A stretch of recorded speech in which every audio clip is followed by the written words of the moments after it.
Hello my dear students, today I will teach you another technique and another procedure for multiplying the vectors. Today we will multiply two vectors in such a way that their product comes out to be a vector quantity. In my last class, I multiplied two vectors, vector A and vector B, in such a way that their product was a scalar quantity. That product we called as a scalar product or the dot product because we put a dot between the two vectors. Today we will multiply two vectors, vector A and vector B, in such a way that their product comes out to be another vector, vector C. Is that fine? This type of product is called as the cross product or the scalar product. Cross product we call it because we put a cross between the two vectors. ये product कैसे दिखाया जाता है? हम दो vectors के बीच में एक क्रॉस पुट करते हैं. ये एक वेक्टर A है और ये वेक्टर B है. इस तरीके का जो प्रोडक्ट है, क्रॉस प्रोडक्ट या वेक्टर प्रोडक्ट, इसको दिखाने का तरीका, रिप्रेजेंटेशन का तरीका यह है कि दो वेक्टर्स के बीच में क्रॉस रखते हैं, तो इसको बोलते हैं cross product. This is called as A cross B. तो आप लोगों ने याद रखा कि वेक्टर्स को मल्टीप्लाई करने के दो तरीके हैं. एक तो ऐसे हम मल्टीप्लाई करेंगे कि इनका प्रोडक्ट स्केलर आ जाए, और दूसरा तरीका यह है कि दो वेक्टर्स को मल्टीप्लाई करने के बाद जो हमें तीसरा मिलता है वो भी एक वेक्टर होता है. यानी वेक्टर ए को वेक्टर बी के साथ मल्टीप्लाई किया जाएगा और उससे हमें मिलेगा तीसरा वेक्टर, वेक्टर सी. जैसे यहां पे वेक्टर ए को मल्टीप्लाई किया वेक्टर बी के साथ और यहां पे हमें मिला वेक्टर सी. यहां पे हमें मिला vector C. This is vector C, तीसरा वेक्टर. तो इस वेक्टर सी का एक तो मैग्नीट्यूड होगा और इसकी डायरेक्शन होगी. ठीक है. So let us see what will be its magnitude and what will be its direction. So पहले हम देखेंगे इसका मैग्नीट्यूड क्या होगा. जैसे आप लोगों ने स्केलर प्रोडक्ट में देखा कि दो वेक्टर्स को जब हम इनका स्केलर प्रोडक्ट लेते हैं तो वहां पे क्या आता था, हमारे पास वेक्टर ए है और वेक्टर बी है. इनका जो मैग्नीट्यूड, जो हम लोग को स्केलर क्वांटिटी मिलती थी, उसका जो मैग्नीट्यूड होता है वो होता है A B cos of theta के बराबर. यानी magnitude of this vector A, magnitude of this multiplied by magnitude of this vector B multiplied by the cos of the angle between the two vectors.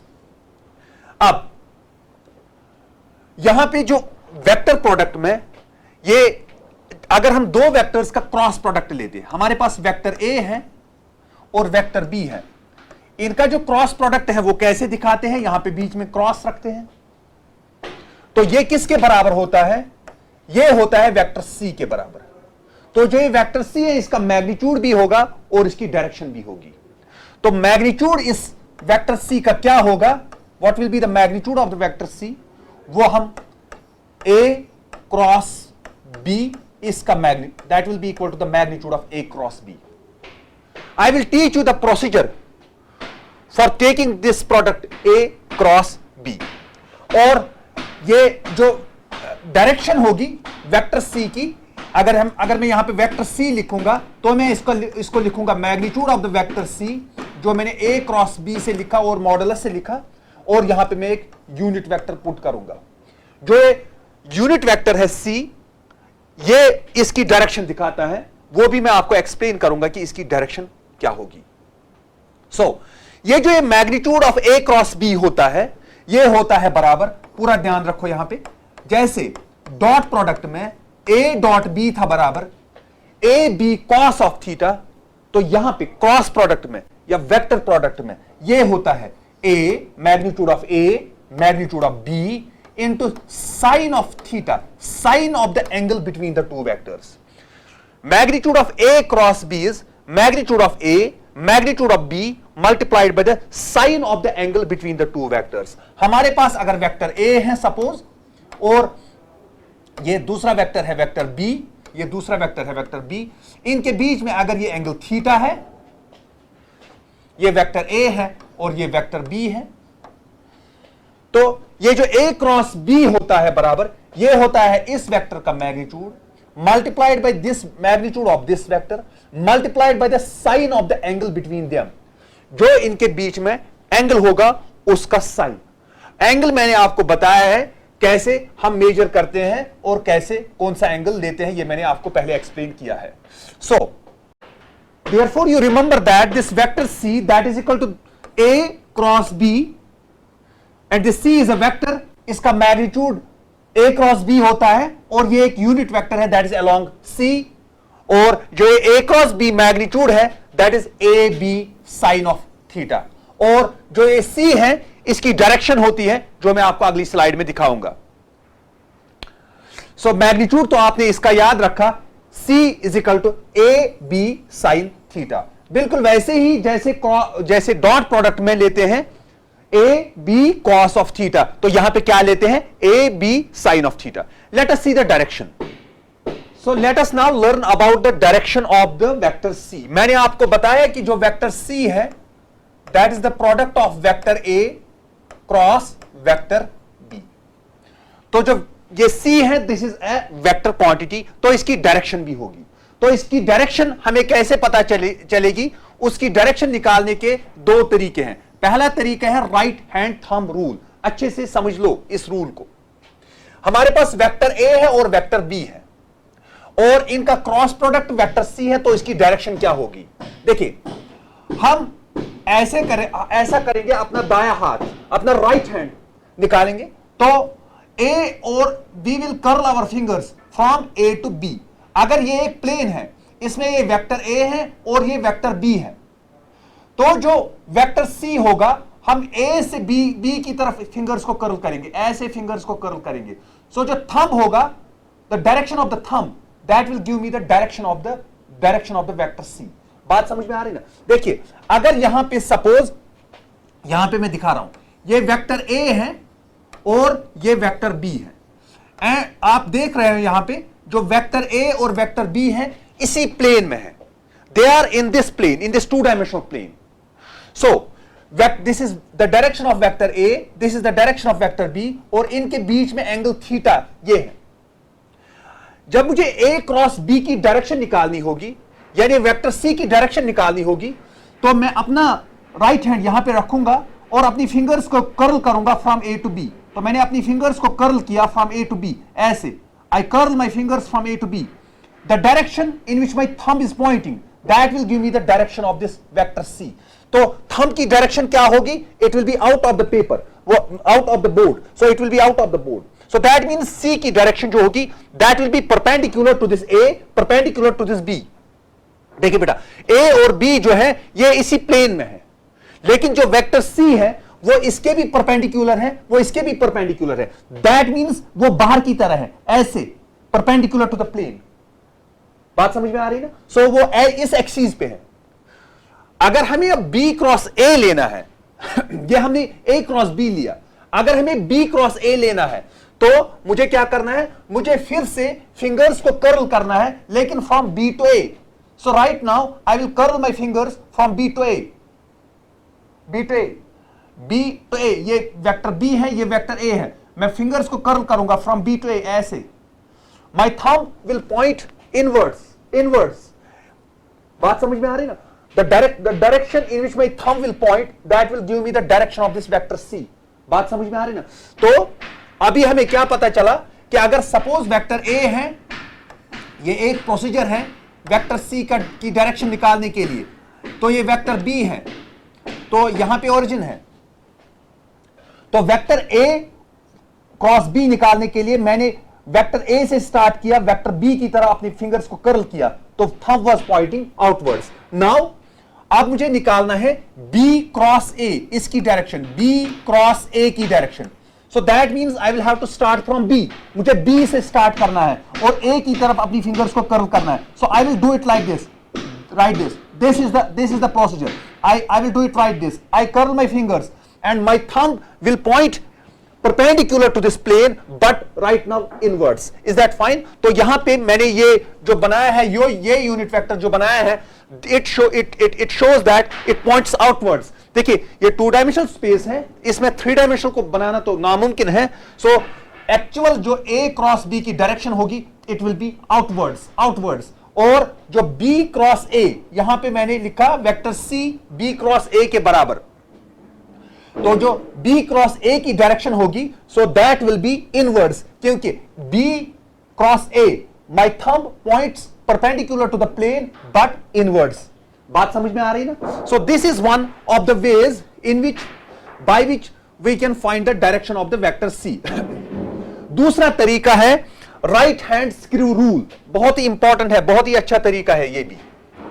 देखिए हमारे पास vector A है और vector B है, हमें A cross B की direction निकालनी है। We have to find the direction of A cross B। तो हम क्या करेंगे, राइट हैंड में एक स्क्रू लेंगे, एक पेच लेंगे, स्क्रू लेंगे, हम A से B की तरफ इस स्क्रू को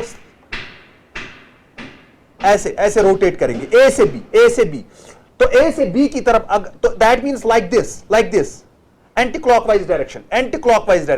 जब हम एंटी क्लॉकवाइज डायरेक्शन इस स्क्रू को इसको रोटेट करेंगे तो ये स्क्रू बाहर की तरह आएगा, इट विल कम आउट, है ना? जब आप एंटी क्लॉकवाइज स्क्रू को ऐसे कसते हो तो ये बाहर की तरह आता है। तो that means A cross B जो है, इसकी जो डायरेक्शन होगी that is perpendicular to A, that is perpendicular to B, but outwards. It is like this, outwards. बात समझ में आ रही ना? इसी तरह अगर हमें B क्रॉस A निकालना है, that means हम स्क्रू यहां पे रखेंगे राइट हैंड में और स्क्रू को B से A की तरफ ले जाएंगे। यहां पे आपने स्क्रू को B से A की तरफ रोटेट किया था तो एंटी क्लॉकवाइज आया था, यहां पे आप स्क्रू को B से A की तरफ रोटेट करेंगे, दैट मींस ऐसे इसको रोटेट करेंगे, तो that means the screw is moving, it is rotating from B to A। आप देख रहे हो स्क्रू अंदर की तरह जाएगा, क्लॉकवाइज अब अभी स्क्रू चलेगा, so that means the screw will go inwards। So you learn that the direction of the cross product of two vectors, that is also a vector, उसकी जो डायरेक्शन है हमें दो तरीके से मिलती है, एक को बोलते हैं राइट हैंड थंब रूल और दूसरे को बोलते हैं राइट हैंड स्क्रू रूल। ठीक है? So this is the procedure, this is the way we multiply, we find the direction of the product of the two vectors. So let us take some examples. Physics में different physical quantities का जब product लेना होता है तो अगर दो physical quantities है उनका प्रोडक्ट हम इस तरीके से लें कि इनका जो प्रोडक्ट है that will be an another vector. So this is the cross product. Torque is an example of the cross product of the two vectors. Torque is an example of the cross product of two vectors. You can see the product of R and product of F. ये एक vector quantity है जो आप आगे detail में पढ़ेंगे, ये भी एक वेक्टर क्वांटिटी है, फोर्स एक वेक्टर क्वांटिटी है, तो torque is a vector quantity. So जो टॉर्क है, torque is the cross product of R and F. Similarly, we have another physical quantity, velocity. It is a cross product of angular velocity and this radius. Similarly, we have another physical quantity, angular momentum. This angular momentum is a cross product of R and P. You will study in detail about these physical quantities in future. अब आप अच्छे से ध्यान दीजिए, हमारे पास दो vectors हैं, वेक्टर A और वेक्टर B। हम इनका क्रॉस प्रोडक्ट लेते हैं। सो लिखते हैं यहां पे A cross B, A cross B।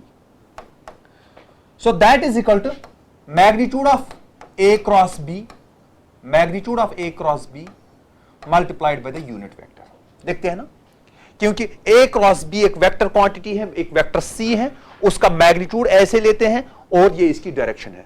ये जो magnitude of A cross B है, ये तो मैंने आपको बताया है, that is magnitude of vector A, magnitude of vector B into sine of theta into unit vector. Unit vector आपको पता है सिर्फ हमें डायरेक्शन देता है, उससे मैग्नीट्यूड पे कोई फर्क नहीं पड़ता है। अब अगर हमारे पास दो वेक्टर्स ऐसे हैं कि उनके बीच में जो एंगल है थीटा इज इक्वल टू 0। हमारे पास दो वेक्टर्स हैं, वेक्टर A और दूसरा वेक्टर B। वेक्टर A भी इधर की साइड में है और वेक्टर B भी पैरेलल है इसकी, तो इनके बीच में एंगल कितना है, that is equal to 0 degree.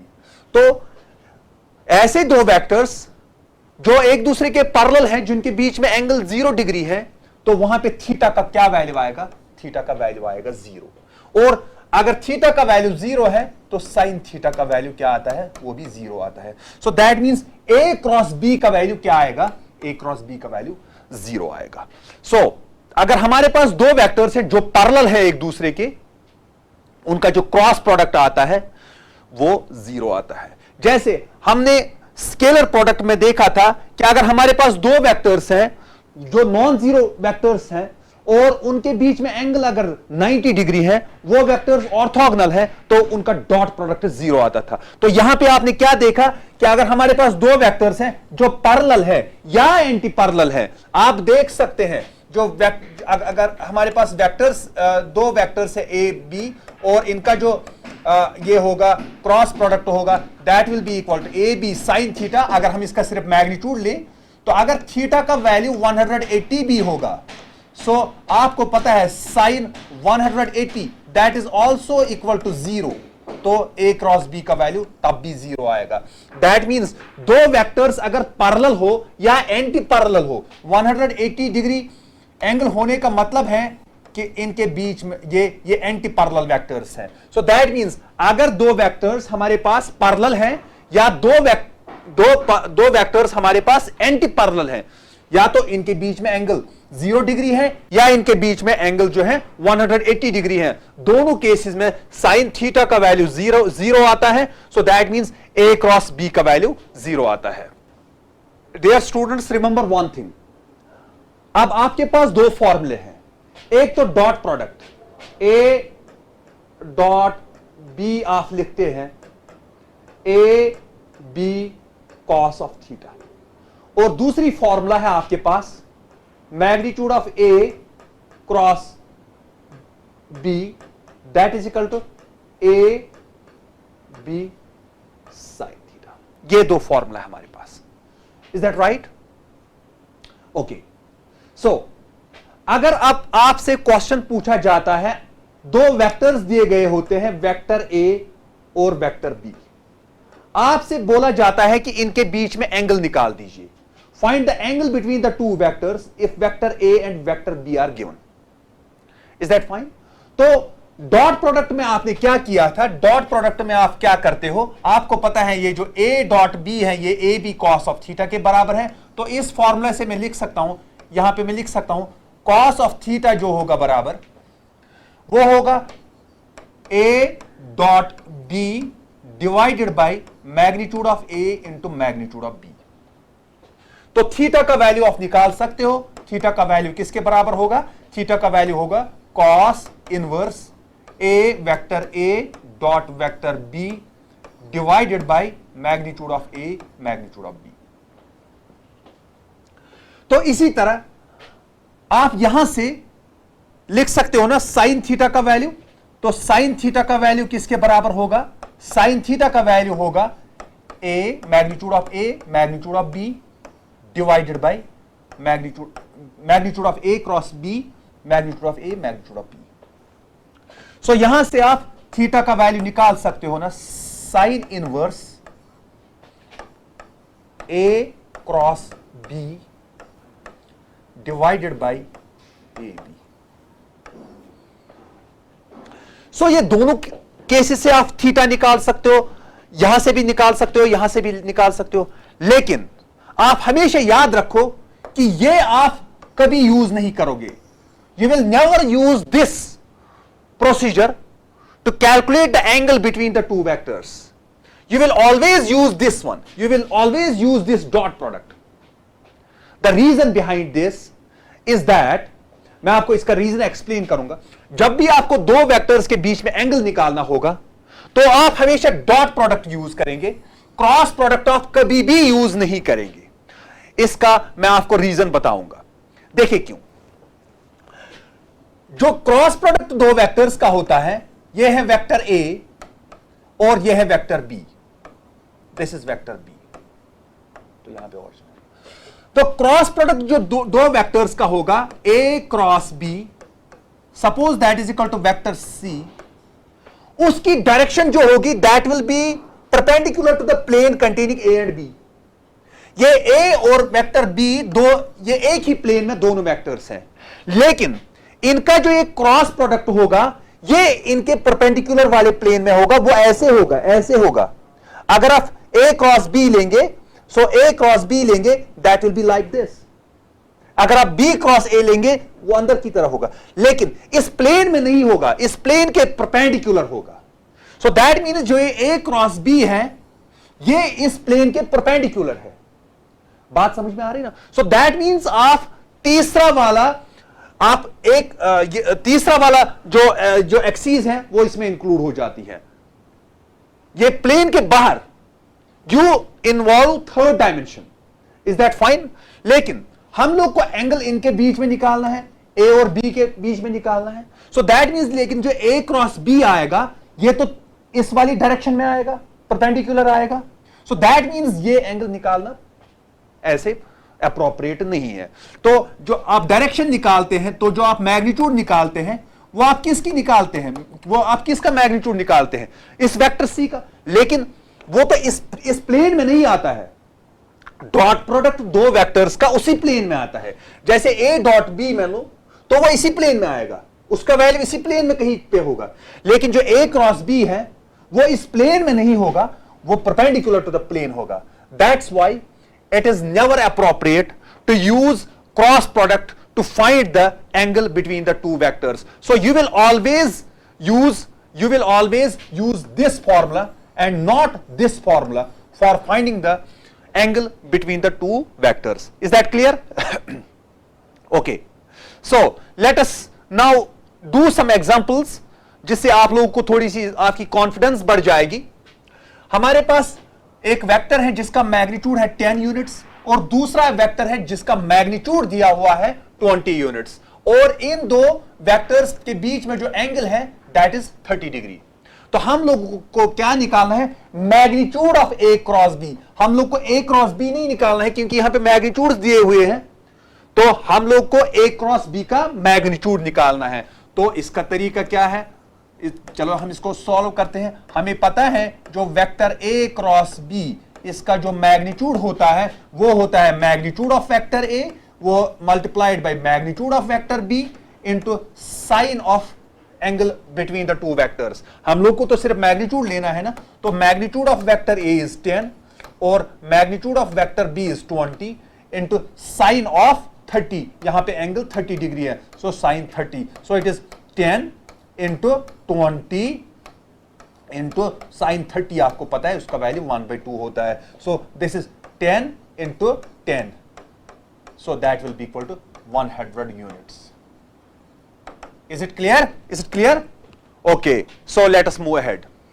Late me now try to show you what actually the vector product of two vectors geometrically represent. Geometrically दो vectors का वेक्टर प्रोडक्ट हमें क्या दिखाता है? हमारे पास यहां पे दो वेक्टर्स हैं, वेक्टर ए और वेक्टर बी। ऐसे ये वेक्टर ए है और ये वेक्टर बी है और इनके बीच में एंगल थीटा है। This is vector A and this is vector B, इनके बीच में एंगल थीटा है।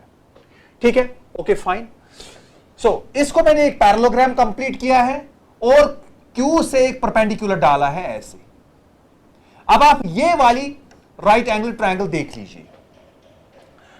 आप अगर इस पूरे पैरेललोग्राम में पहले देखेंगे, ये जो ये वेक्टर ए है इसका जो मैग्नीट्यूड है वो ओपी के बराबर है। दैट मीन्स जो वेक्टर ए है उसका मैग्नीट्यूड ओपी के बराबर है। इसी तरह जो ये वेक्टर बी है इसका मैग्नीट्यूड ओ क्यू के बराबर है। अब आप देखिए ए क्रॉस बी किसके बराबर होता है? ए क्रॉस बी इसका मैग्नीट्यूड किसके बराबर होता है? जो आपको पता है आप, वो होता है A B sine of theta के बराबर। ठीक है ना? तो इस A B sine of theta को मैं ऐसे लिख सकता हूं, ए बी साइन थीटा, इसको मैंने ब्रैकेट में लिखा। तो ये जो ए है इसका मैग्नीट्यूड किसके बराबर है? ओपी के बराबर। ये जो बी साइन थीटा है, what is this B sine theta equal to? देखिए इस राइट एंगल ट्रायंगल में आप देखिए Q N perpendicular by magnitude of vector B यानी परपेंडिकुलर बाय हाइपोटेन्यूज किसके बराबर होता है? वो साइन थीटा के बराबर।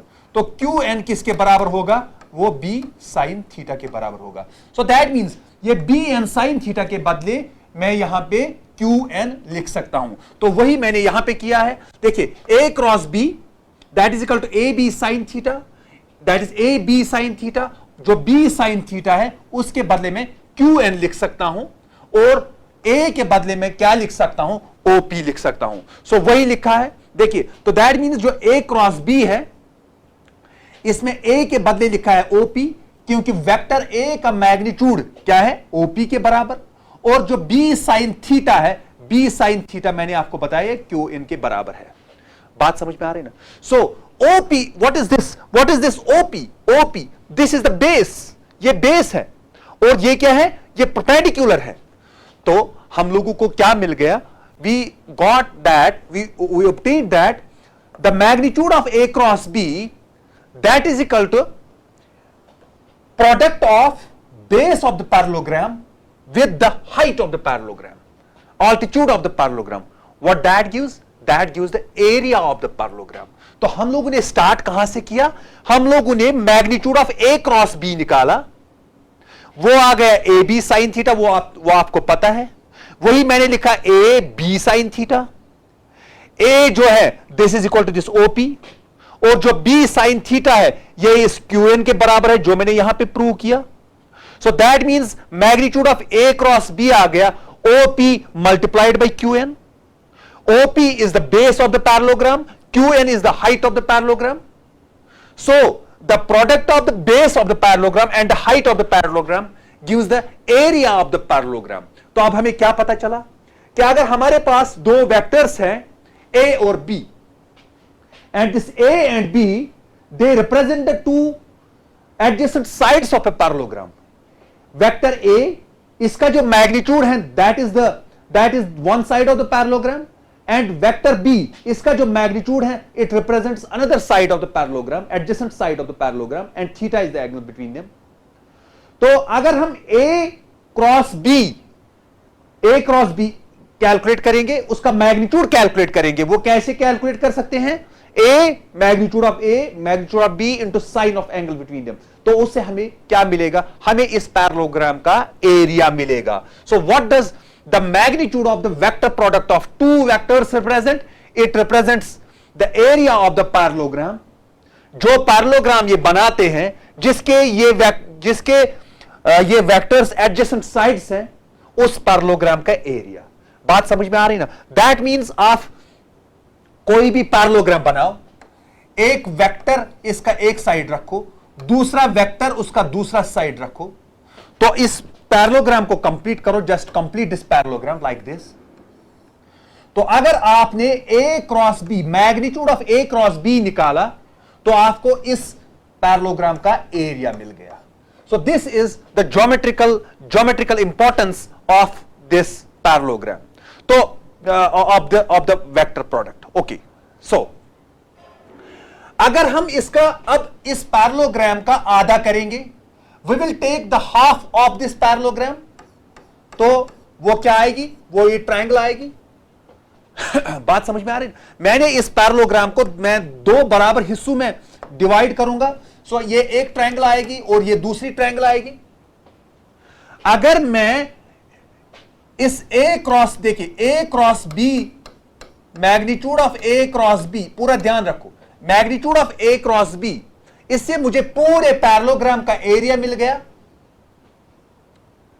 तो अगर मैं इसका आधा करूंगा तो मुझे क्या मिलेगा, मुझे इस ट्रायंगल का एरिया मिलेगा, क्योंकि जो एरिया ऑफ द ट्रायंगल है that is equal to half of the area of the parallelogram.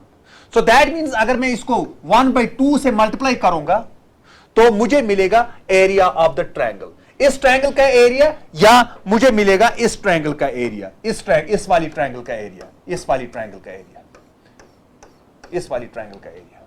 So that means 1/2 of magnitude of A cross B gives me the area of the triangle which has one side A and another side B. समझ में आ गया? Fine. सो अगर हमारे पास, आपको अब ये you will just remember this, अगर हमारे पास A और B है, दे show the two adjacent sides of a triangle, this is vector B and this is vector A, सो अगर हम ए क्रॉस बी निकालेंगे, उसका मैग्नीट्यूड निकालेंगे, तो उसका आधा करेंगे, that will give us the area of the triangle. Is that fine? इसी तरह अगर हमारे पास वेक्टर ए है, ये वेक्टर ए है, ये वेक्टर बी है, ये दो साइड्स है एक पैरेललोग्राम के, दो एडजेसेंट साइड्स हैं, तो अगर हम ए क्रॉस बी निकालेंगे, ए क्रॉस बी उसका मैग्नीट्यूड निकालेंगे, that will give us the area of the parallelogram. Is that right? इसी तरह एक और चीज आप याद रखेंगे, अगर ए और बी दो डायगोनल्स हैं, अगर सपोज हमारे पास एक पैरेललोग्राम है, पूरा ध्यान दीजिए, ये एक पैरेललोग्राम है, ये वेक्टर ए है, सपोज ये वेक्टर ए है और दूसरा डायगोनल इसका वेक्टर बी है। तो अगर अब हमें इस पैरेललोग्राम का एरिया निकालना होगा, अब डायगोनल्स दिए हुए हैं, अब साइड्स नहीं दिए हुए हैं, तो हम इनका क्रॉस प्रोडक्ट निकालेंगे, उसका मैग्नीट्यूड निकालेंगे और 1/2 करेंगे। सो तीन चीजें आपने याद रखी। एक, अगर हमारे पास दो वेक्टर्स हैं, ये दो वेक्टर्स एडजेसेंट साइड्स हैं पैरेललोग्राम की, तो अगर हमने इसका क्रॉस प्रोडक्ट का मैग्नीट्यूड निकाला, क्रॉस प्रोडक्ट निकाला, पहले उसका मैग्नीट्यूड निकाला, तो हमें उस पैरेललोग्राम का एरिया मिल गया। अगर हमारे पास एक ट्रायंगल है, दो वेक्टर से बनी हुई है, दो वेक्टर्स दो एडजेसेंट साइड्स हैं, तो अगर हमें उस ट्रायंगल का एरिया निकालना है, तो हम magnitude of A cross B निकालेंगे, डिवाइडेड पे करेंगे 1/2। इसी तरह अगर हमारे पास एक पैरेललोग्राम है, उसके दो डायगोनल्स हैं, वेक्टर ए और वेक्टर बी, तो हमें इस पैरेललोग्राम का एरिया निकालना है, तो 1/2 of magnitude of the cross product of the two vectors. We will do that. So here are some important points regarding this cross product or the vector product. पहला point यह है कि दो vectors का cross product, vector A और vector B, इनका जो cross product होगा, उसकी जो डायरेक्शन होगी, that is always perpendicular, that is always perpendicular to the plane containing vector A and vector B। पूरा ध्यान दो, ये बहुत इंपॉर्टेंट पॉइंट है। That means अगर हमारे पास वेक्टर A है और वेक्टर B है और इनका क्रॉस प्रोडक्ट आता है, ये आता है वेक्टर C। ये जो ये वेक्टर C है, ये इस प्लेन के परपेंडिकुलर है, यानी मैंने आपको बताया इसकी डायरेक्शन बाहर की तरह होगी या अंदर की तरह होगी। दोनों केसेस में जो वेक्टर C है, उसकी डायरेक्शन परपेंडिकुलर होगी वेक्टर ए के और वेक्टर बी के। सो इसका क्या मतलब हुआ? इसका मतलब हुआ जो वेक्टर सी है, ये वेक्टर ए के भी परपेंडिकुलर है और ये वेक्टर बी के भी परपेंडिकुलर है। इस पॉइंट को अच्छे से ध्यान दो। तो vector A cross B, vector C आता है, इसके परपेंडिकुलर, इस प्लेन के परपेंडिकुलर आता है। जब ये इस, आप देखिए, अब अगर ये इस प्लेन के परपेंडिकुलर आता है, इसका मतलब जो वेक्टर सी है, ये वेक्टर ए के भी परपेंडिकुलर है, वेक्टर बी के भी परपेंडिकुलर है। That means the cross product of the two vectors, the direction of the cross product of the two vectors is perpendicular to both the two vectors and it is, or we can say it is perpendicular to the plane containing the two vectors. Is that fine? Second thing, a vector product is not commutative. जैसे आपने देखा था scalar product, dot product a dot b, वो मैंने prove किया था ये कैसे b डॉट a के बराबर है। So this is now an established fact that a dot b that is equal to b dot a। लेकिन क्या a cross b b cross a के बराबर हो सकता है? देखिए, यहां पे मैग्नीट्यूड की बात नहीं है, यहां पे दो वेक्टर्स का क्रॉस प्रोडक्ट है। देखिए बेटा, a vector a cross vector b, तो अगर मैं यहां पे वेक्टर a बनाऊंगा और यहां पे मैं वेक्टर b बनाऊंगा, this is vector a and this is vector b। आप देखिए, a क्रॉस b की डायरेक्शन क्या होगी? राइट हैंड स्क्रू रूल आप यूज करेंगे, तो a क्रॉस b की डायरेक्शन होगी इधर की साइड में, तो दैट मींस c की डायरेक्शन होगी out of the plane. So that means vector c की डायरेक्शन ये होगी। अब आप b क्रॉस a निकाल दीजिए, b क्रॉस a निकाल दीजिए, उसकी डायरेक्शन क्या होगी? उसकी डायरेक्शन होगी b cross a। That means आपको एक स्क्रू लेना है, b से इसको a की तरफ रोटेट करना है, so it is perpendicular to the plane but inwards. So that means a cross b की डायरेक्शन इधर है और b क्रॉस a की डायरेक्शन इधर है, तो ये वेक्टर्स कैसे बराबर हो सकते हैं? इनकी डायरेक्शन अपोजिट है। बात समझ में आ रही है ना? तो इसीलिए हम बोलते हैं a cross b is not equal to B cross A, ठीक है, लेकिन ये माइनस टाइम्स है, क्योंकि आपने देखा ए क्रॉस बी की डायरेक्शन इधर के साइड में है और बी क्रॉस ए की डायरेक्शन इधर के साइड में है। जब दो वेक्टर्स एक दूसरे के अपोजिट हैं, दैट मीन सपोज ये वेक्टर सी है, यहां पे ये वेक्टर सी है और इधर के साइड में होगा minus vector C, so that means A cross B is equal to minus times B cross A. You will remember this, A cross B is equal to B cross A. लेकिन A cross B का magnitude B cross A के magnitude के बराबर होगा। A cross B का जो magnitude है that will be equal to the magnitude of B cross A. In both cases it is A B sine of theta. Is that fine? Okay. एक और important property vector product की है, that is distributive. Distributive का क्या मतलब है? अगर हमारे पास तीन वेक्टर्स हैं, वेक्टर ए, वेक्टर बी और वेक्टर सी, हम इनको ऑर्डर मेंटेन करेंगे, पहले वेक्टर ए, वेक्टर बी और वेक्टर सी।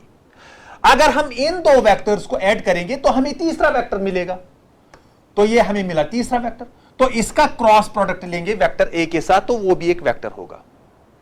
तो हम तीन वेक्टर्स लेंगे, पहले बी और वेक्टर बी वेक्टर सी को ऐड करेंगे और उसके बाद क्रॉस प्रोडक्ट लेंगे वेक्टर ए के साथ। तो ये बिल्कुल वही बात होगी, अगर हम पहले ए को बी के साथ क्रॉस प्रोडक्ट लेंगे और फिर ए को सी के साथ क्रॉस प्रोडक्ट लेंगे तो इन दो वेक्टर्स को ऐड करेंगे। देखिए ए क्रॉस बी एक वेक्टर आएगा और ए क्रॉस सी भी वेक्टर आएगा। दैट मींस सिंपली आप क्या कर रहे हैं, इस ए को पहले इसके साथ क्रॉस प्रोडक्ट करते हैं, ए क्रॉस बी प्लस ए क्रॉस सी, ये दोनों सेम ही बात है। अगर आप दो वेक्टर्स लेंगे तो तीन वेक्टर्स लेंगे तो आप ही आराम से प्रूव कर सकते हैं। बात समझ में आ रही है ना? अब अगर हमारे पास दो वेक्टर्स हैं, इनका क्रॉस प्रोडक्ट जीरो होगा, that means vector A cross vector B. So ये किसके बराबर होगा? ये होगा बराबर ए बी साइन थीटा और एक यूनिट वेक्टर जो हमें डायरेक्शन बताएगा, जो वेक्टर सी आता है। देखिए अगर ये जीरो के बराबर हुआ, अगर ये if it is equal to zero, अगर ये जीरो के बराबर हुआ, लेकिन वेक्टर ए का मैग्नीट्यूड भी जीरो नहीं है, वेक्टर बी का मैग्नीट्यूड भी जीरो नहीं है, हमारे पास दो नॉन जीरो वेक्टर्स हैं, A is not equal to zero, B is not equal to zero. Unit vector तो इसका मैग्नीट्यूड यूनिट ही होता है, वो तो जीरो नहीं हो सकता। सो इसका मतलब है ये साइन थीटा जीरो होगा, साइन थीटा जीरो होगा। A is non zero, B is non zero, so sine theta will be equal to zero. तो साइन थीटा कब जीरो के बराबर होगा? जब थीटा इक्वल टू 0 डिग्री या थीटा इक्वल टू 180 डिग्री। तो ये दो केसेस हैं जब दो वेक्टर्स के बीच में का क्रॉस प्रोडक्ट जीरो होगा। इसका क्या मतलब हुआ? अगर दो वेक्टर्स का cross product that comes out to be zero, the vectors are either parallel or anti-parallel. तो इसका मतलब है the vectors are collinear. So you know that the product of two vectors is cross product, the magnitude of the cross product of two vectors is a b sin theta. बात समझ में आ रही ना? a b sin theta. आपको पता है ये जो क्रॉस प्रोडक्ट, इसका मैग्नीट्यूड का मैक्सिमम कब होगा? जब ये साइन थीटा का वैल्यू मैक्सिमम होता है। तो आपको पता है कि जो साइन थीटा का मैक्सिमम वैल्यू होता है दैट इज इक्वल टू 1। वो कब होगा? वो तब होगा जब थीटा इक्वल टू 90 डिग्री होगा। दैट मींस क्रॉस प्रोडक्ट दो वेक्टर्स, उसका मैग्नीट्यूड सबसे मैक्सिमम तब होगा जब दो वेक्टर्स के बीच का जो एंगल होगा 90 degree. That means the two vectors are perpendicular और the two vectors are orthogonal.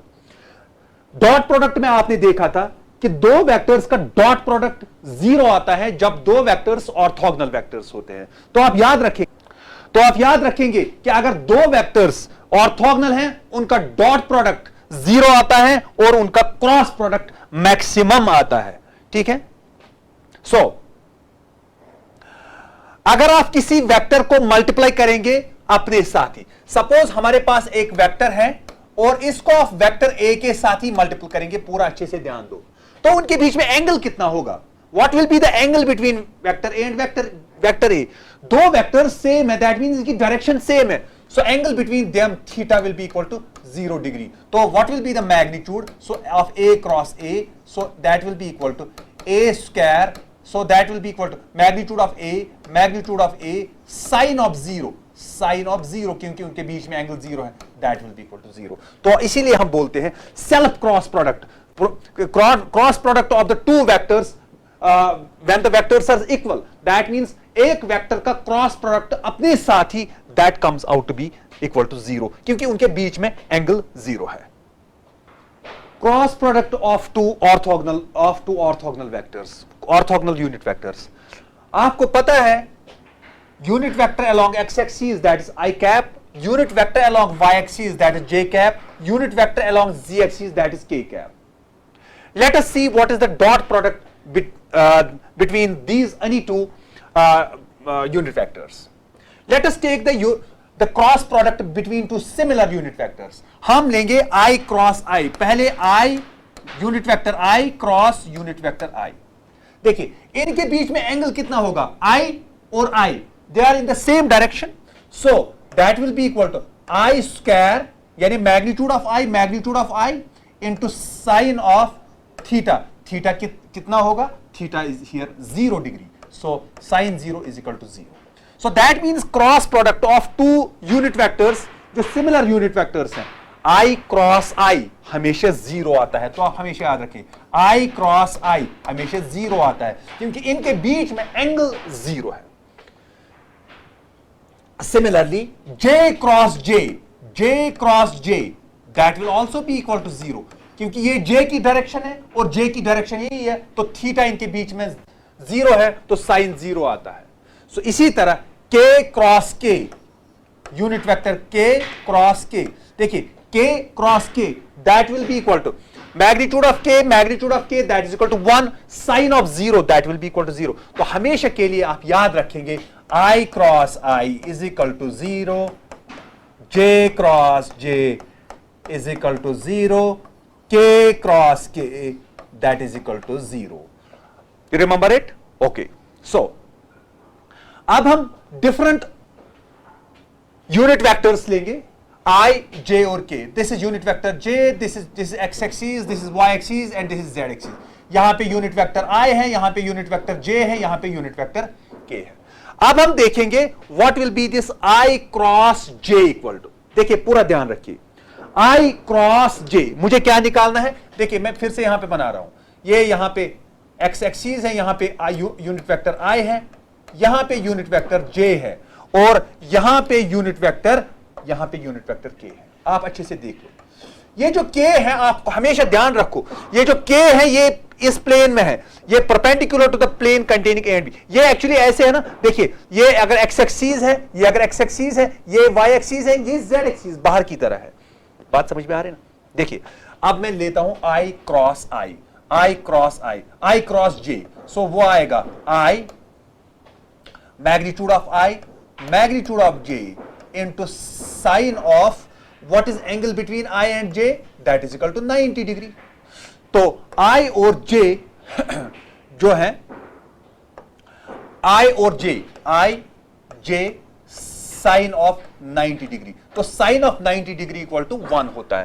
तो जो दो यूनिट वेक्टर्स हैं I और यूनिट वेक्टर J, इनका जो क्रॉस प्रोडक्ट आएगा वो भी यूनिट वेक्टर ही आएगा, उसका मैग्नीट्यूड 1 आएगा क्योंकि इसका मैग्नीट्यूड 1 है, इसका मैग्नीट्यूड 1 है, लेकिन उसकी डायरेक्शन क्या होगी, उसकी डायरेक्शन होगी perpendicular to I and J. मैंने आपको बोला ना कि दो वेक्टर्स का क्रॉस प्रोडक्ट जो आता है वो दोनों के परपेंडिकुलर आता है. दैट मींस वो आएगा I cross J, that means I से J की तरफ मैं जाऊंगा, सो वो आएगा बाहर की तरफ. बाहर क्या है, that is equal to K. So that means I cross J किसके बराबर होता है, यूनिट वेक्टर K के बराबर. इसी तरह आप प्रूव कर सकते हैं J क्रॉस K ये होगा I के बराबर. बात समझ में आ रही है ना. देखिए इसको याद रखने का तरीका क्या है, आप एक सर्कल बनाएंगे, यहां पे लिखेंगे I, यहां पे लिखेंगे J और यहां पे लिखेंगे K. Unit vector I, unit vector J और यूनिट वेक्टर K. जब आप क्लॉकवाइज जाएंगे, ये हो गया क्लॉकवाइज, दिस इज क्लॉकवाइज.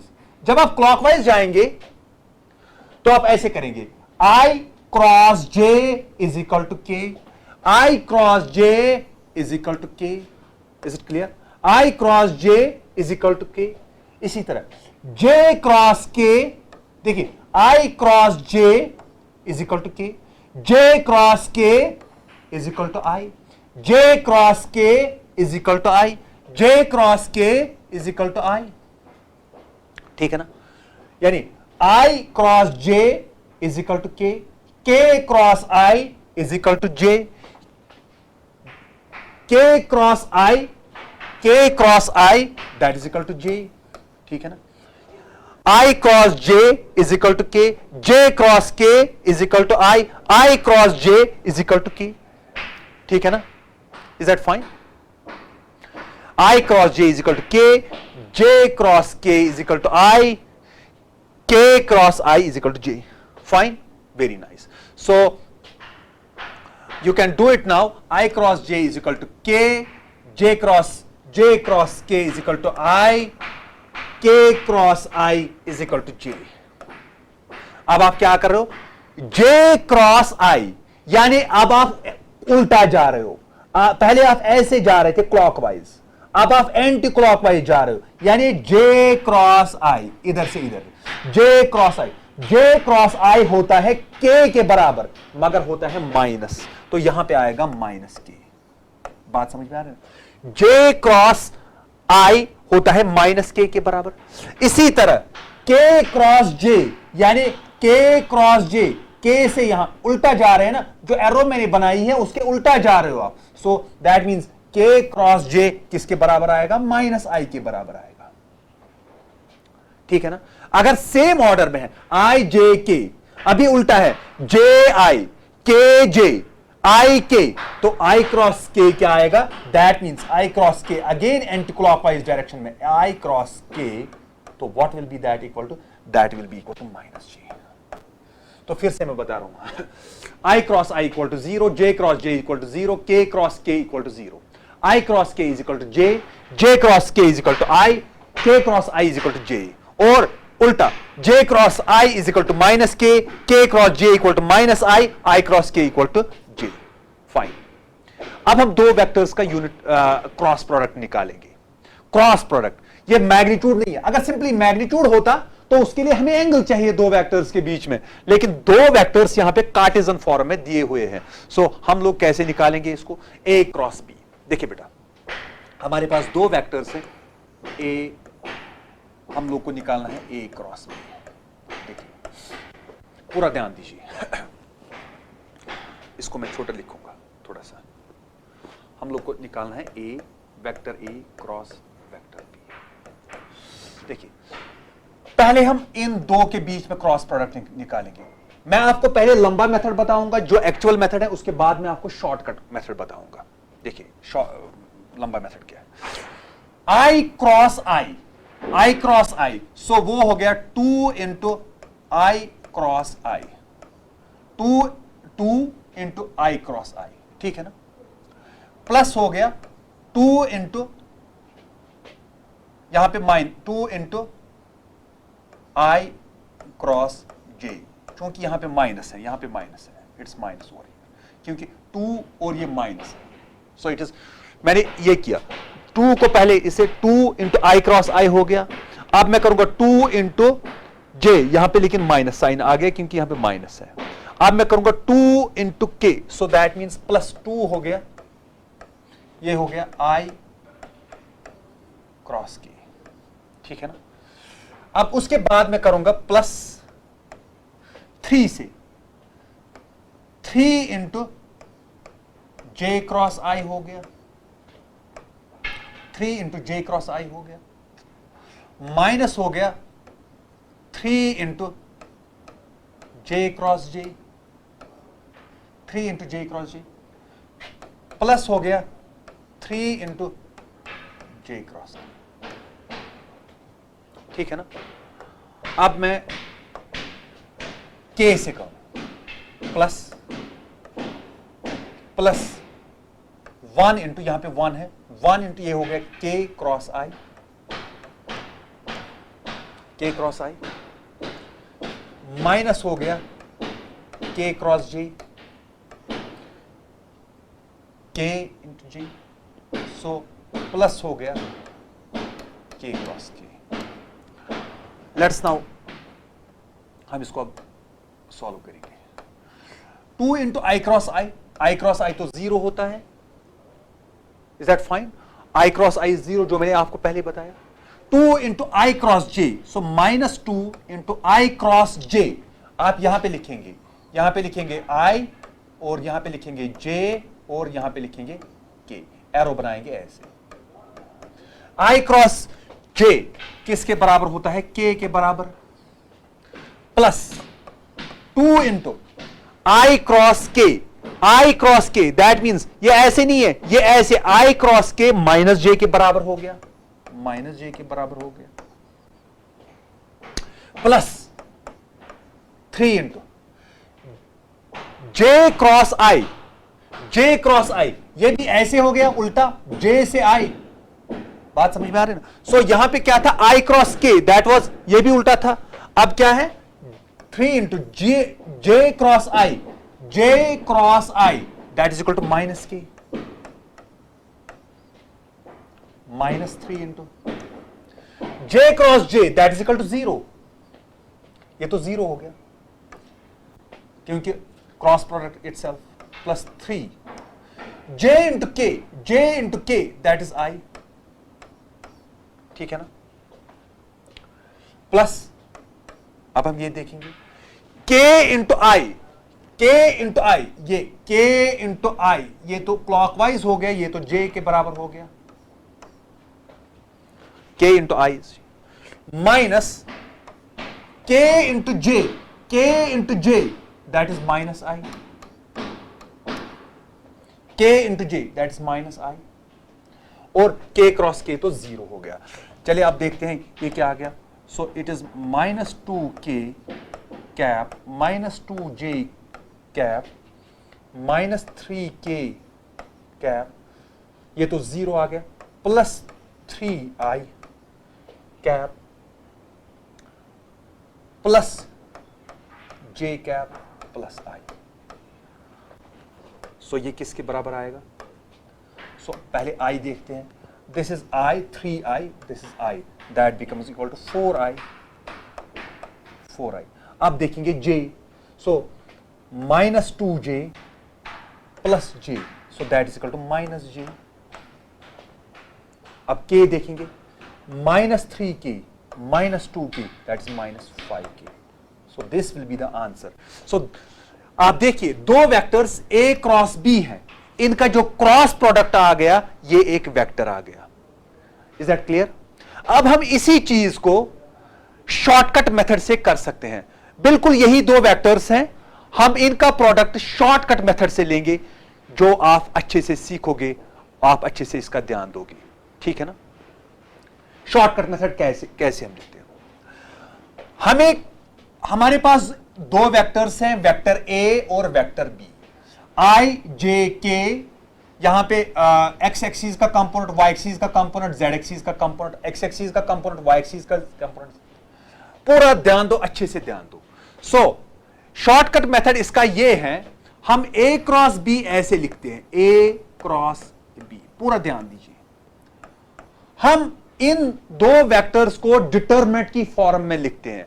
आप इससे घबराओ नहीं, आप इसको सीखो अच्छे से, तो आपको अच्छे से समझ में आएगा, आप अच्छे से कर सकते हो। आप एक डिटरमिनेंट ऐसे बनाओ, इसको डिटरमिनेंट बोलते हैं। दो लाइंस, परपेंडिकुलर लाइंस बनाओ सिंपली। यहां पे लिखो आई, यहां पे लिखो जे, और यहां पे लिखो के। अच्छे से ध्यान दो, आपने एक डिटरमिनेंट बनाया, यानी आपने दो परपेंडिकुलर लाइंस खींची। उसके बाद आपने लिखा यूनिट वेक्टर आई। इसको करने का तरीका क्या है? आई, यूनिट वेक्टर आई, यूनिट वेक्टर जे, यहां पे लिखा यूनिट वेक्टर के। बात समझ में आ रही ना? अब आप क्या करोगे उसके बाद? अब आप जो पहला ये वेक्टर है, उसका जो ये एक्स कंपोनेंट है वो लिखोगे इधर, इसके बाद वाई कंपोनेंट लिखोगे, और इसके बाद 1 लिखोगे। यानी 2 लिखा इधर, 3 लिखा इधर, यहां पे 1 है तो वो लिखा इधर। समझ में आ गई बात? अब इसके बाद जो वेक्टर बी का एक्स कंपोनेंट 1 है तो यहां पे 1 लिखा, और वाई कंपोनेंट इसका -1 है तो -1 लिखा, और z कंपोनेंट k कंपोनेंट इसका 1 है तो 1 इधर लिखा। Is that clear? पहले आप इसको लिखना सीखो। यानी आपने सिंपली एक डिटरमिनेंट बनाया ऐसे, यहां पे लिखा unit vector i, unit vector j, unit vector k। इसके बाद इस वेक्टर के तीनों कंपोनेंट्स 2, 3 और 1 इधर लिखा, और इस वेक्टर का 1, -1 और 1 लिखा। उसके बाद अब इस डिटरमिनेंट को सॉल्व करना है। देखो कैसे सॉल्व करते हैं। पहले हम लिखेंगे यूनिट वेक्टर i। पूरा ध्यान दो, अच्छे से देख लो मैं कैसे इसको करा दूं। i लिखा मैंने i, और i के जो कॉरस्पॉन्डिंग रो है और कॉलम है इसको छुपा दिया। तो यहां पे क्या आ गया, देखिए i का जो कॉरस्पॉन्डिंग रो, यानी कॉरस्पॉन्डिंग रो ये है और कॉलम कॉरस्पॉन्डिंग ये है। दैट मींस ये L की शेप में, इसको हटा दिया तो यहां पे क्या आ गया 3। यहां पे आपको क्या दिख रहा है -1। देखिए i की कॉरस्पॉन्डिंग जो रो है इसको छुपा दिया और इस कॉलम को छुपा दिया, तो यहां पे आपको क्या दिख रहा है 3, 1, -1, 1। वही मैंने इधर लिखा, ठीक है। उसके बाद ध्यान रखना है जो दूसरा वाला है वो माइनस लिखना है, -j। पहला वाला आपने प्लस लिखा, दूसरा वाला आपको माइनस लिखना है, तो यहां पे लिखा आपने -j। ये प्रोसीजर है। पहला, दूसरा वाला आपको यहां पे माइनस लिखना है, तो दूसरा वाला क्या है j। अब j के कॉरस्पॉन्डिंग जो रोज और कॉलम्स हैं उनको हाइड करो। j के कॉरस्पॉन्डिंग रो जो है वो ये है और कॉलम j के कॉरस्पॉन्डिंग ये है ऐसे। तो यहां पे क्या बच गया 2, 1, 1, 1। आपको दिख रहा है ना 2, 1, 1, 1। तो j के corresponding, so that is equal to, that will be equal to 2, 1 और ये आ गया 1, 1। ठीक है ना। j के कॉरस्पॉन्डिंग रो आपने हटा दी और कॉलम। अब के तीसरा वाला प्लस लिखना है, दूसरा वाला आपने माइनस लिखा, तीसरा वाला आपको प्लस लिखना है, प्लस के। इसको मैं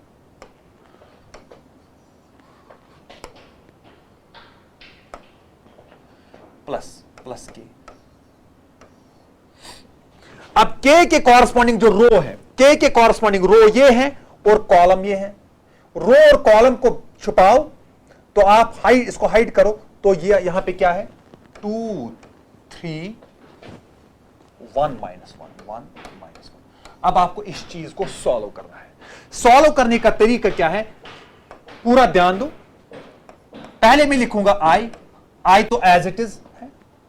उसके बाद जो ये अंदर है इसको सॉल्व करना है। देखो इसको सॉल्व करने का क्या तरीका है, 3 × 1, 3 × 1 मैंने लिखा, ठीक, ओके। 3 × 1, बीच में माइनस लिखना है और फिर इन दो का product, that is -1 × 1। So that is -1 × 1, that is -1। Is that clear? यानी पहले unit vector as it is लिखो, इनका प्रोडक्ट 3 and 1, इसका प्रोडक्ट दैट इज 3, और इन दो का प्रोडक्ट। लेकिन बीच में लिखना है माइनस, हमेशा माइनस लिखना है बीच में, सारे केसेस में माइनस लिखना है बीच में। सो 1 × -1 दैट इज -1। दूसरा क्या है j, दूसरा j है। अब इन दो का product that is 2 × 1 that is 2, minus इन दो का प्रोडक्ट दैट इज 1, सो -1।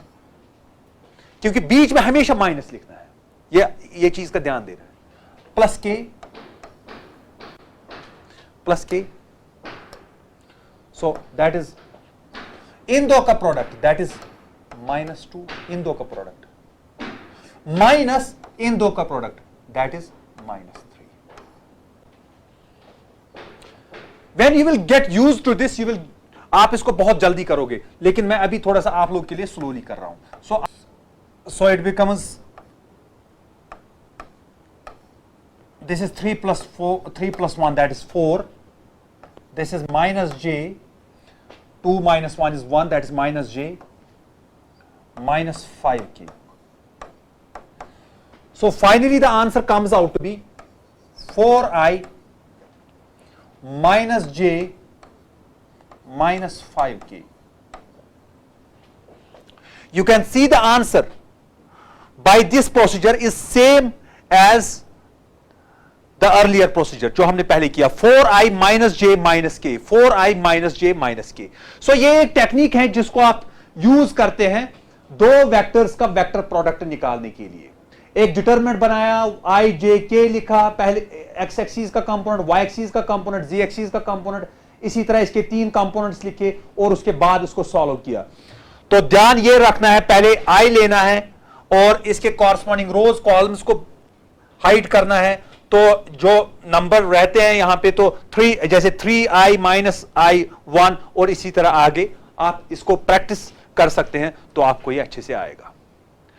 तो अब आप इसका मैग्नीट्यूड निकाल सकते हैं। मैग्नीट्यूड निकालना, अगर आपको कोई वेक्टर दिया हुआ है तो आप इसका मैग्नीट्यूड निकाल सकते हैं। ये मैंने आपको पहले भी सिखाया है कि अगर हमारे पास कोई वेक्टर है, इसका मैग्नीट्यूड क्या होगा, ax square that will be equal to 4 square plus -1 square plus -5 square. You have already done this. अगर हमारे पास कोई वेक्टर है उसका मैग्नीट्यूड कैसे, हमारे पास कोई वेक्टर है axi प्लस jay प्लस kaz, तो हम इसका मैग्नीट्यूड कैसे निकाल सकते हैं, under root of ax square plus ay square plus a।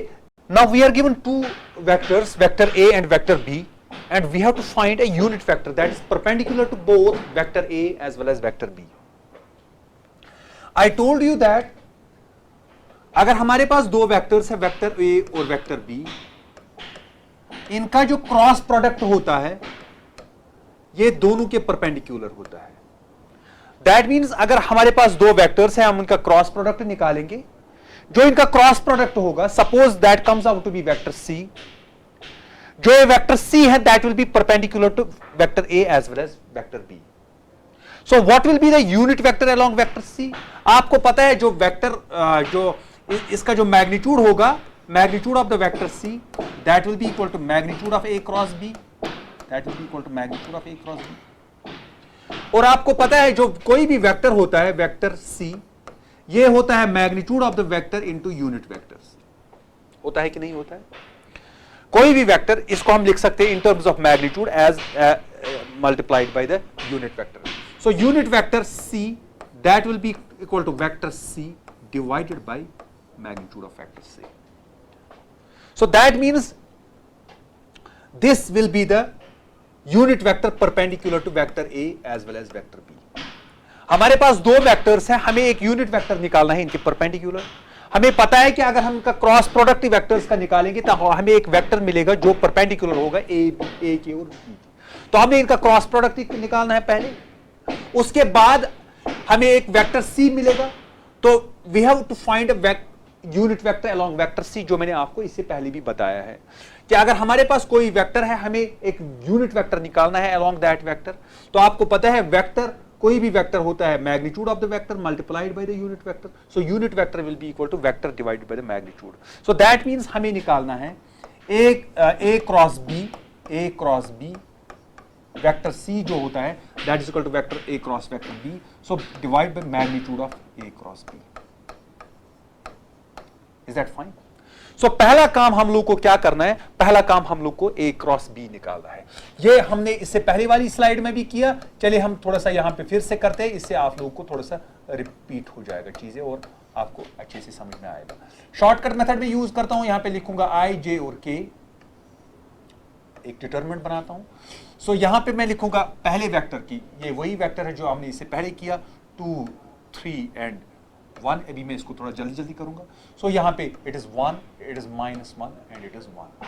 अब मुझे इस डिटरमिनेंट को सॉल्व करना है। सॉल्व करने का तरीका क्या है, हम लिखेंगे पहले vector i, unit vector i, ये यहां पे unit vector i, unit vector j, इसके कॉरस्पॉन्डिंग जो रोज एंड कॉलम्स हैं उनको छुपाएंगे, फिर करेंगे 3 into 1 जो है मैंने इससे पहले किया। सो दैट इज 3, माइनस करेंगे this into this, so minus this into this is minus, फिर लिखेंगे माइनस यूनिट वेक्टर j, इसके कॉरस्पॉन्डिंग रो और कॉलम को छुपाएंगे दैट विल बी 2, इसके बाद ये आएगा 2, दिस विल बी -1। प्रैक्टिस से आपको ये चीजें आएगी, जितनी आप प्रैक्टिस करोगे। k के कॉरस्पॉन्डिंग रो और कॉलम को हाइड करोगे आप, so it will be -2, -3, so it will be equal to 4i -j -5b। So a cross b का वैल्यू आ गया, this is the value of a cross b, this is the value of a cross b। Fine. Unit vector निकालने के लिए हमें a cross b को divide करना है इसके मैग्नीट्यूड से। What is the magnitude of a cross b? a cross b, so that will be equal to under root of 4 square plus minus 1 square plus minus 5 square। जो मैंने आपको पहले भी बताया, अगर हमें वेक्टर दिया हुआ होगा तो उसका मैग्नीट्यूड कैसे निकालते हैं। So that will be equal to 16 plus 1 plus 25, so that will be equal to 42. So the unit vector perpendicular to a and b वो आएगा वेक्टर a क्रॉस b, जो हमें ये मिल गया, divided by the magnitude. That means जो unit vector along the product, cross product of the two vectors, that will be equal to 4i minus j minus 5k divided by 42. So this will be the answer. Another question that is given here is, we have two vectors a and b, and it is given that the magnitude of a cross b, that is equal to a dot b. So the condition that is given, that is magnitude of a cross b, that is equal to a dot b. This condition is given. So what is the magnitude of a cross b? It is magnitude of a, magnitude of b, sine of theta, sine of angle between them. And what is a dot b? This is a, b, cos of theta. So sine theta divided by cos of theta, that is equal to ab divided by ab, that is equal to 1. So tangent of theta is equal to 1. So tangent कब 1 होता है? जब theta equal to 45 degree. So the answer will be equal to theta is equal to 45 degree. The question here is, what is a dot a cross b? बड़ी conceptual चीज है ये। a dot a cross b, हमारे पास दो vectors है a और vector b। पहले इनका क्रॉस प्रोडक्ट लिया हुआ है, आप देखिए, अच्छे से देख लीजिए। तो a क्रॉस b, सपोज ये वेक्टर c के बराबर होगा, तो c की डायरेक्शन क्या होगी? C की डायरेक्शन होगी perpendicular to A, perpendicular to B। C की डायरेक्शन होगी perpendicular to the plane containing A and B। यानी वेक्टर C जो होता है, अगर vector C cross product of the two vectors होता है, इसकी डायरेक्शन होती perpendicular to A, perpendicular to B। ये मैंने आपको पहले ही बताया। यानी vector C is perpendicular to vector A, vector C is perpendicular to vector B, and vector C is perpendicular to A cross B. Is that fine? So that means A cross B जो होगा, ये होगा A के भी perpendicular, B के भी perpendicular. यानी A cross B अगर मैंने C लिखा, ये होगा A के भी परपेंडिकुलर, ये होगा B के भी perpendicular. That means A dot C मैं लिखूंगा, A क्रॉस B मैंने C लिखा, लेकिन C आपको पता है ये A के भी परपेंडिकुलर है, B के भी परपेंडिकुलर है। तो जो C है ये A के परपेंडिकुलर है, दैट मींस इनके बीच में एंगल कितना है बेटा? That is 90 degree. तो मैं क्या लिखूंगा? A C cos of 90 degree, क्योंकि इनके बीच में एंगल 90 डिग्री है। तो cos of 90 is equal to 0, so that will be equal to big 0, it will be a 0। Here we have another question. 3 vectors are given, vector A, vector B and vector C. We have to find the angle between vector A plus vector B plus vector C and A cross B. Is that fine? First let us calculate this vector A plus vector B plus vector C. Sum of 3 vectors. Sum of 3 vectors. Simply इनके I, J और K components को अलग अलग से add कीजिए। This is 1, this is -1, so 0, this is 3, so this is 3i। अब j देखते हैं, 2j plus j is 3j minus 3j is 0, so j तो आएगा ही नहीं, दैट इज 0। अब k देखेंगे, k plus 4k that is 7k minus 12 that is minus 5k।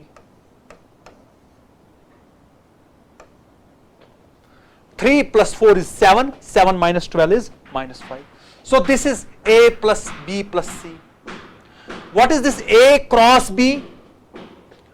You can calculate it, A cross B. So A cross B, you can calculate it. So it is I, J, K, 1, 2, 3, minus 1, 1, 4. So that is equal to I into 2 4s are 8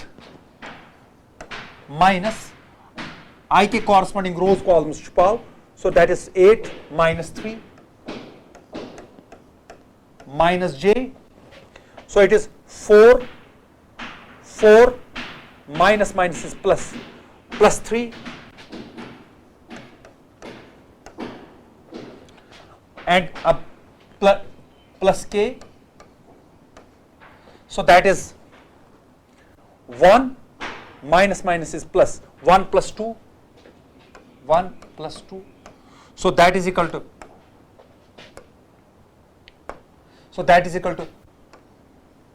5i minus 7j plus 3k. So this is vector A cross vector B, this is vector A plus vector B plus vector C. अब हमें इन दो vectors के बीच में angle निकालना है, तो angle कैसे, तो आप फाइनली हमारे पास दो वेक्टर्स है, अब हमारे पास दो वेक्टर्स है, एक वेक्टर आ गया, फाइनली हमारे पास दो वेक्टर्स है, एक वेक्टर है दिस 3i माइनस 5k और दूसरा वेक्टर है 5i minus 7j plus 3k। अब आराम से आप इनके बीच में एंगल निकाल सकते हैं। एंगल मैंने आपको बताया कैसे निकालते हैं, आप कोसाइन थीटा यूज करते हैं। सो कॉस थीटा किसके बराबर होता है, कॉस थीटा किसके बराबर होता है, कॉस थीटा होता है बराबर a dot b divided by magnitude of a और मैग्नीट्यूड ऑफ b। ठीक है, सो अब इनके बीच में जो डॉट प्रोडक्ट है वो निकालना आएगा। सो it is 15, 3 5 are 15, j and j 0 और ये माइनस 15 होगा, माइनस 15 j यहां पे तो j है ही नहीं, तो that will be equal to 0, k और k, so that is minus 15 divided by magnitude of a magnitude of b। देखिए ये 0 आता है, 15 माइनस 15 इज इक्वल टू 0, तो कॉस ऑफ थीटा का वैल्यू 0 आता है।